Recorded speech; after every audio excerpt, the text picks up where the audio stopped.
What's going on, YouTube? Hey everyone, thank you so much for tuning into our channel. I'm Ty. I'm Katie. We're Taking up travel. Today we're headed to Varanasi, India. Let's go. Here we go.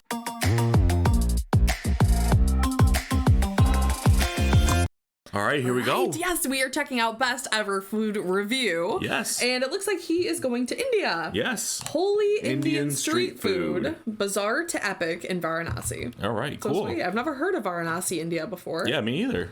This should be great. So this is going to be a lot of brand new food for us. Yeah, probably all new. Yeah. Let's get into It it. should be cool. Here we go. Here we go.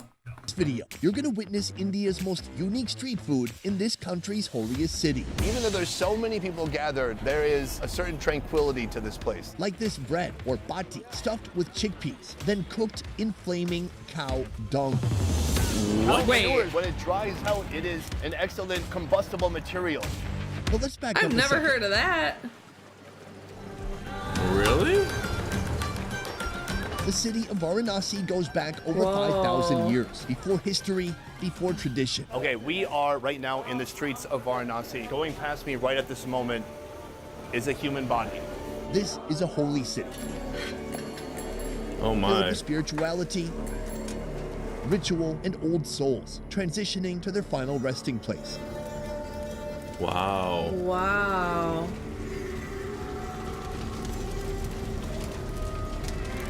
As for my own soul, it quite possibly could use a cleansing in the sacred Ganges River.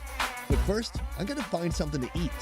Good morning and welcome to Varanasi. Right now we're on the river Ganges. This place is known for two things. One, it is one of the oldest cities in the world, and two, it's one of the holiest places in India, with thousands of temples and of course Oh, people really? flocking here to the river wow. itself. Varanasi, also known as Benares or Kashi in ancient times, is the spiritual capital of India. All along the river and as you're walking here, there's just so many unique sights to see. People with different colors, patterns of tika on their forehead, people with ceremonial clothing, people who are coming here to hopefully get healed. It is something like I've never seen before. It's very exciting. Those who have journeyed to the sacred place perform rituals, descending to the river's edge by way of the Ghat, an ancient wow. stone stairway. Even though there's so many people gathered, there is a certain tranquility to this place. Here they soak, plunge, or play in an effort to purify themselves.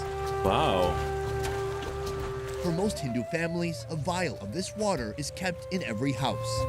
Really? Really? So let's talk about food. In India, Hindu is the majority religion, and for some people that means no meat. Basically, since this is a holy city, we're not gonna find any meat today. It's all gonna be vegetarian foods across the board. In just a moment, we're gonna pull up on shore, head into the city, and see what we can find. All right, let's go. So as soon as you get off the boat, people are here. Either they are putting clothes back on or stripping down to get in the water. But there's so many different ways to worship, to pray, and to give gratitude while you're here. Beyond that, you can buy candles, you can buy incense.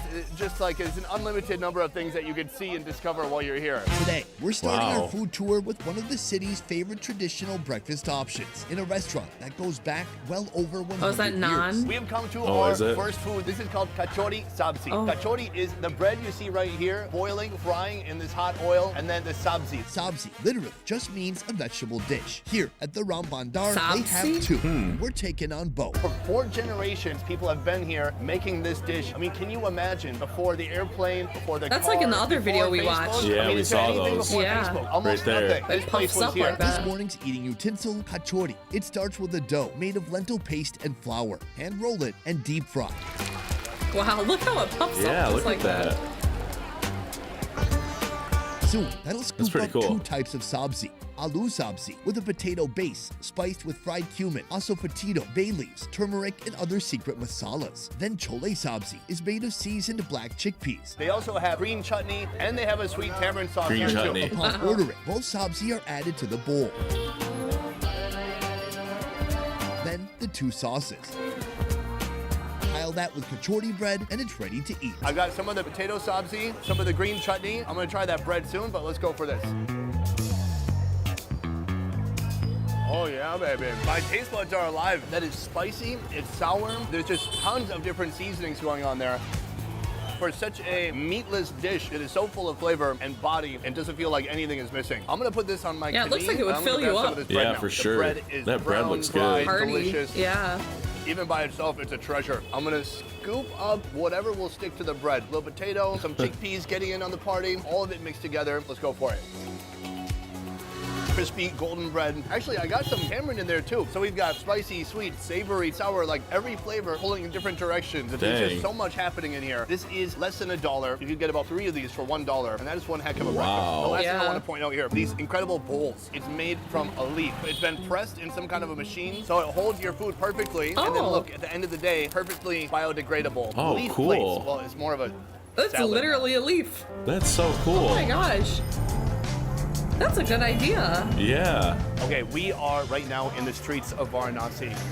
Going past me right at this moment is a human body. In the spiritual city of Varanasi, perhaps no endeavor carries more weight than that of the proper and sacred passage to the afterlife.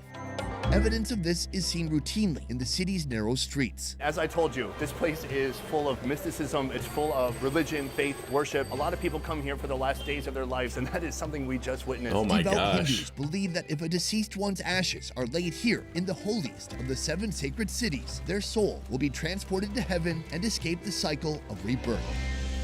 This is pretty heavy stuff when all you're trying to do is grab a quick dessert. Let's talk about Lassi. Lassi is a drink, a snack, a dessert, and it's loved all over India. Lassi? Here in Varanasi, they do it a little differently, and at this shop, Looks like they can yogurt. prepare Yeah, it it did 100 a little different bit. ways. Dud. Yeah, it did a little. First, curd and sugar are added to a steel mixing vessel and hand churned with a bit of ice until it becomes thick and yogurt-like. This place is over 100 years old. That is what's so interesting about Varanasi. As you walk here, you feel the history. When the lassi base is ready, he portions it into clay cups. You could just drink it like this, but I'm looking for more. Oh, it's so sweet and delicious. Crunchy, delicious nuts give it some nice texture. There's something in there a little tart and a little just slightly sour. You can kind of half eat it and then half drink it. This is like stomach therapy. That breakfast we had, it was heavy and it was heartburn inducing, but this is what's gonna bring you back to life. This is kind of the deluxe version. It's got a little bit of everything, but here you can order 120 different types of lassi. Are they super fast? What? No, not really. But if you got patience and if you've got time, they will bring you a lassi 120? of your choosing and it's gonna be delicious. The other thing that makes this place kind of cute and unique is inside there's passport I've never photos heard of a that lot before. of people. My favorite part And go. about the passport photos is it's a lot of pictures of people looking stern, a little scared. That is different from when people actually try this. For me, this is awesome. It's a great snack. It's a dessert. It's whatever you want it to be in your time of need. Our next There you food go. is not a meal. It's not a snack. It's basically an ancient breath mint using a strange, unexpected combination of ingredients. Hey, how you doing? Oh, right, I forgot. We cannot shake hands actually because here he's making pan. His hands are actually stained from all the different ingredients and materials he's using to make this dish. This is Wow. pan. It was once thought of as a symbol of Indian royalty, and this food goes back more than 2,000 years. This third-generation shop What is is it? nonstop, kicking out different varieties of pan to patrons. I'm going with the deluxe version. You can try following along and making your own at home. Let's give it a try. Today we're gonna get silver pan made out of silver. Sunny in this moment has no Silver? idea what this is. Sunny, who does voiceover, knows everything. Let's cut to voiceover. First, the betel leaf. This is always the base. Add kata, then chana, an infusion of saffron and flaked lime to help binding of the leaf. He's put on a nut mixture. Oh, I love nuts, especially these nuts. How's your pan looking at home? Good? Okay, let's keep going. Next, rose petals that have been cooked in sugar. You all know already, rose Really? is not my favorite ingredient ever, but that Rose is a lot petals? Rose of petals rose cooked petals. in Then sugar? fruity green candy, some green chutney, more candy flavors, and finally this clump of magical flavor dust. Now, a slice of metal that indicates royalty and second place finishes. Oh, this is the silver. Guys, come on. This isn't any old pun. This is the silver pun. I know what you're thinking. Sonny usually has to get the bronze pun. And maybe I can't get the gold one, but I'm going to keep saving in one day. Lastly, garnish it with cherry and coconut shavings. Whoa. And this is the most packed, confusing after dinner mint I've ever seen. This is a very unique food. I think a lot of people eat it here after dinner or for like a fun Wow. snack or to freshen their breath. It's great after a cigarette if you're trying to hide your smoking habit from your wife or girlfriend. I'll tell you that. Oh, that guy just walked through the camera. I've got it right here. It's a one-biter. Let's go for it. Wow. With the silver and everything? Wow. It's so much flavor. I thought the roses would be the worst part. It's so syrupy, over sweet, minty, and then you have the leaf itself, which is a little bitter and minty in it too, like what koalas eat a little bit. It's such a big, overpowering Wow. bite. I don't know how people handle that. Can I tell you something? Couldn't even taste All the in silver. one That bite? is a Yeah, wild one experience bite. here on the streets of Varanasi. Very nice. I would try that. Yeah, I'd I probably have to try know what that. those rose petals Come taste to our like. next Yeah. location. Right here, we have Bati Chuka. Yes? Bati chuka. Bati chuka. Nailed it. Bati Our next street chuka. food is cooked in flaming cow dung. Oh But you my. never expect it from how it looks. Let's back up. First, a wheat dough is stuffed with a filling made from chickpea powder, raw mustard oil, harum seeds, red peppercorn, and red chili pickle. Shape that into a ball. As the dough balls pile up, they light up a pile of dry cow dung. Wow. Ooh. The use of dry cow dung as a fuel for fire goes back thousands of years. They're dry and extremely flammable. Turns out, if you want, you can cook on those dung patties too. As you know, in India, cows are revered. I feel like so it would technically give this it is holy shit. A flavor, I probably like have to take that out of the video. Cow manure is smoky remarkable for taste. many reasons. You put it in Yeah. the soil, it helps the vegetables and manure. plants to grow big and strong, but when it dries out, it is an excellent combustible material. Now, I know what you're thinking, but it's cow dung. Isn't that bad or what, unhygienic? The fact is, it's 1,000,000 degrees. Beyond that, all the cow dung is made out of organic matter anyways. They're eating grass and watermelons, grains. So it's basically like we're burning plants anyways. They just happen to have passed Wouldn't through it a cow. smell? When the bread is though? ready, dust off Yeah, the I excess wonder. ash and they're ready for the next step. To serve, our vendor grabs a bowl and adds choka, or potato curry. It's a mix of veggies, spices, roasted eggplant, tomato, and boiled potatoes. Add a bit of green chutney on top and then the bread, dipped in ghee before serving. All right, guys, I have my next food right here. It looks tempting, hot, and spicy. And let me tell you, it is 106 degrees today. Oh. It's the perfect weather for spicy food. Let's try it out. 106 Yeah, right. degrees. Everyone's wearing pants. Yeah. Oh, what am I experiencing? It's so powerful and so intense. It's heavy and greasy, spicy. There's something super sour in there. What's interesting is, you know, if I was in Vietnam, they would have some herbs to balance out the meal. Here, our balance is just straight onion. It's like, oh, is that too spicy? Just eat raw onion then. Gladly. So inside, you can see the filling. It is that roasted chickpea flour. It's nutty. It has a very thick texture. The chutney is bringing something hot, something sour.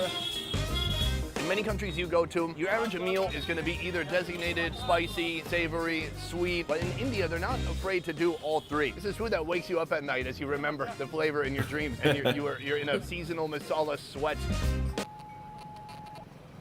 Overall delicious, but man, that is a powerful food with a kick on these streets. I'm sweating from my arms. The Hindu religion itself has several sub-branches, though some tenets of the faith seem constant. Most devout Hindus are vegetarian, though dairy consumption is still allowed and enjoyed widely. For those who follow the Hindu faith, the cow is to be revered, and it's seen as a mother figure. The cow provides milk and gives life. This is also why it's not Whoa. unusual to see cows in the street, even Wow. in major metropolitan cities. Right now we Just are Wow, deep just in in the the street like alleyways that? of Varanasi. This is a local Indian confectionery where they're making about a dozen different desserts that people can buy on the street. India is famous for its desserts, and their Oh, massive those are like dessert-making donuts. factories are something to behold. This is called long letta. On the outside, it looks like a delicious wheat flour dumpling, but it's a kind of a dessert dumpling. Here, in another small corner of Varanasi, the team from Jai Gopal Mishtan Bhandar Confectionery have been producing this unique dessert for over 3 decades. The filling is prepared right on the spot, starting with koya, a type of cooked reduced milk. Next, add sugar and ground cloves. That's what I love about India is whether it's meal food or dessert food, they're always crossing boundaries and borders and A lot kind of taking it to spices. places Yeah, a I lot. certainly wouldn't expect. When the filling is thoroughly mixed, it's stuffed inside rolled flour sheets and contorted into their signature shape. Now, the healthy part. Deep fry for 10 to 15 minutes until they turn a heavenly, crispy golden brown. In a separate Whoa. pot filled with sugar syrup, milk is added to remove impurities of previously cooked food particles. After adding a touch of rose essence, it's ready. A lot of Submerged, rose. fried Yeah. dessert saturating Rose it petals, completely. rose oil. Oh my gosh, look at that. Right here, I am sitting I would try in the that. alleyway. Not so Heck long yeah. ago, a cow just Looks walked through good. here, and I'm hoping that it comes back to say hello. I'm not sure if this is part of the cow's natural diet, but it could be. So this is still hot and just dripping with decadence. I'm just gonna take a big bite and see what happens. Whoa! Oh, there's such a mix of things going on. This bready part is fantastic. Oh, God. It is filled with a hot syrup. It's like napalm. You gotta be careful. It will leak out onto you. The best way to have any dessert in India is still blazing hot. I'm gonna take another bite of that. That looks pretty good. Yeah. Not a ton of clovey flavor. Actually, there's some dairy in there, which is nice, soft, creamy. And then there's the rose. So you had this cool looking brown bottle of the souls of 10,000 fields of roses, and he poured that into the ghee. But also, I think it's been put inside of the stuffing too. Holy cow. I mean, there's a holy cow right there. Oh. That's not even the one that came by earlier. That's a calf. Where are these cows giving birth? Are they just doing it on the street? I mean, that would be the most ultimate insane thing to see in the streets of India. Back to this. Let's take another bite.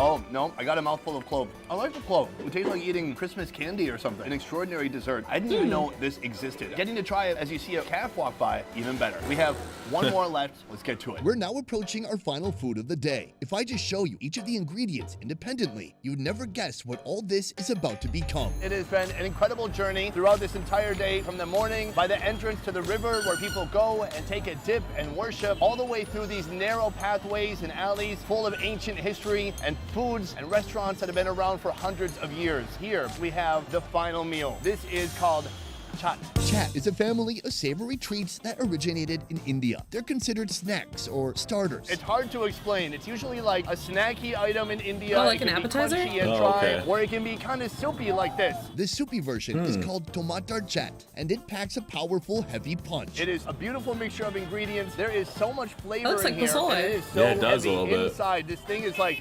1/3 butter. On a hot tawa, they add ghee and ginger, then a mushy mash of tomato and loads of Whoa. spices. They mix in coriander, garam masala, chat masala, red chili powder, pink salt, and even more ghee. Mix, mash, and mix again until it's ready. This is the base for this dish, and it'll be put together with even more ghee, sugary syrup, and a bit of lime. Huh. Hit it with a few more doses of chat masala and a tomato gravy. For texture, fried crackers, garnished with even more coriander. Then, this highly concentrated flavor bomb is ready for action. This is one of the only places in India where you're gonna find something like this. I'm gonna try it out. Oh, He's that's just sitting on the delightful. cart. Yeah. We're doing a U-turn. It's possible we're causing a traffic jam, but no worse than the cows. Let's talk about this. Very tomatoey, but it's not like a tomato sauce in its texture at all. Then there's crunchy elements in there. There's some fresh elements because he put some herbs in there, but let's be honest, this is a heartburn factory right here. So much tomato, so much acidicness that's blended with a ton of masala, spices, and that really heavy ghee. There's pools of fat in here, but they found a way to make it taste kind of balanced. That is our final food for today. I love it. Before departing Varanasi, I have one more order of business to attend to. Oh, the river. The Ganges, iconic, holy, inviting to all who seek it. The New York Times articles will tell you to steer clear, writing the laundry list of afflictions that await you in these silty waters. But these are the same people who tell you not to eat street food. To live is to risk, from the moment you wake up to the moment you nod off at night. For me, I'll never be fulfilled telling myself that at least I played it safe. At least I dodged a hypothetical calamity or some imagined outcome. Instead Wow. of certainty, I'd rather have a story for life.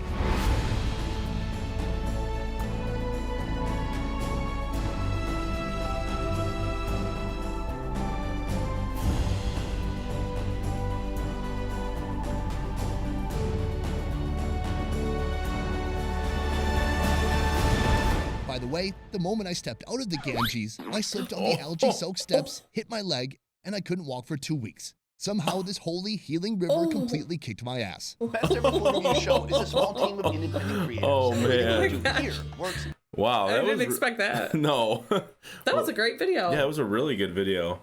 I would like to try some of that stuff. I've never had any Indian food in my life. Me neither. I've heard of like chicken marsala. I've heard of chutney, but that's just because of the video we watched. Right. few Yeah. months And like ago. some of those puff breads. Yeah. That was really interesting. Yeah, cool. I don't know about the cooking in the cow dung. Yeah, I don't know. I feel like it would smell. Yeah, it depends on what it would smell like. Right. Because I feel like it's all burnt. Right. What's the difference between that and like coals? Yeah, I'm not worried about contamination. I just feel like it would smell. It would turn my food. Oh, your senses, like, Yeah. doesn't sound good. It would just smell it like. I don't know. Yeah. Let us know in the comments down below. Have you tried Indian food? What do you think about this video? The street food. It's so interesting. Yeah, it is. Cool. Nice. Well, thanks for watching. Yeah, thank you so much. And if it's your first time coming across our channel and checking out one of our videos, please give us a quick subscribe. Hit that notification bell to stay up to date because we come out with videos every single day, and we can't wait to see you tomorrow. We'll see you tomorrow. See ya. See ya. I don't have a record stopper over here, and I have to edit anyways.